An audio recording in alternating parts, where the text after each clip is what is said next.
Welcome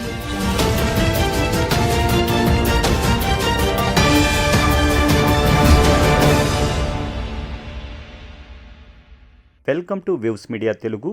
laddu మహాప్రసాదంలో జంతువుల కొవ్వు కలిసిందంటూ కూటమి నేతలు చేస్తున్న ప్రచారం పూర్తిగా అసత్యమని నర్సీపట్నం మాజీ ఎమ్మెల్యే ఉమాశంకర్ గణేష్ అన్నారు.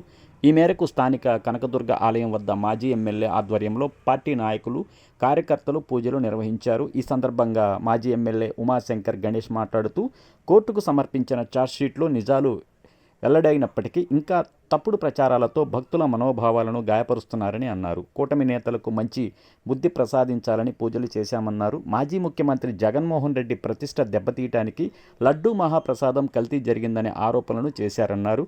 అటువంటి అసత్య ప్రచారాలు చేసిన కూటమి నేతలకు మంచి బుద్ధి ప్రసాదించాలని పూజలు చేశామన్నారు.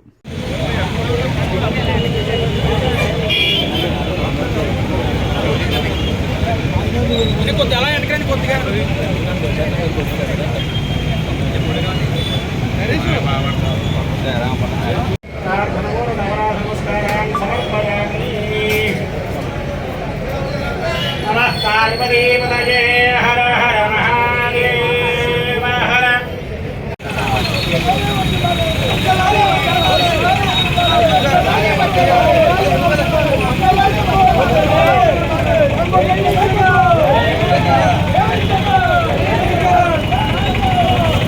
తప్పుడు ఆరోపణలు చేసిన కూటమి నేతలకు మంచి బుద్ధి ప్రసాదించాలని చెప్పి ఈరోజు రాష్ట్ర వ్యాప్తంగా ఉన్న అన్ని నియోజకవర్గ కేంద్రాల్లో, ఆలయాల్లో పూజలు చేయాలని చెప్పి ఆదేశాలు ఇవ్వడం జరిగింది. దాంట్లో భాగంగా ఈరోజు రాష్ట్ర వ్యాప్తంగా అన్ని నియోజకవర్గ కేంద్రాల్లో ఈ కార్యక్రమం చేస్తున్నాం.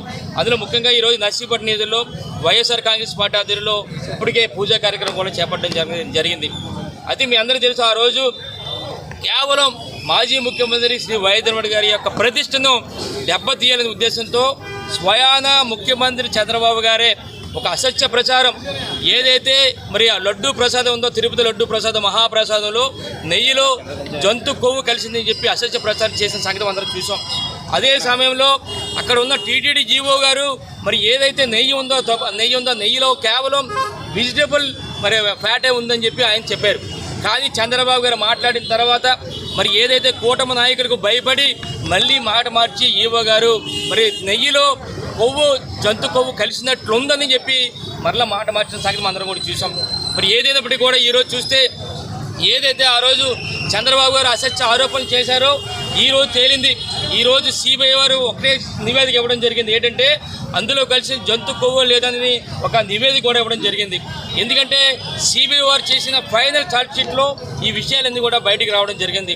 అంటే దీన్ని బట్టి చూస్తే ఆ రోజు ఏదైతే అసత్య ప్రచారం చేశారో చంద్రబాబు గారు ఈరోజు అదంతా తప్పుడు ప్రచారం అని చెప్పి ఈరోజు రాష్ట్ర ప్రజలందరూ కూడా ప్రపంచవ్యాప్తంగా తెలియడం జరిగింది.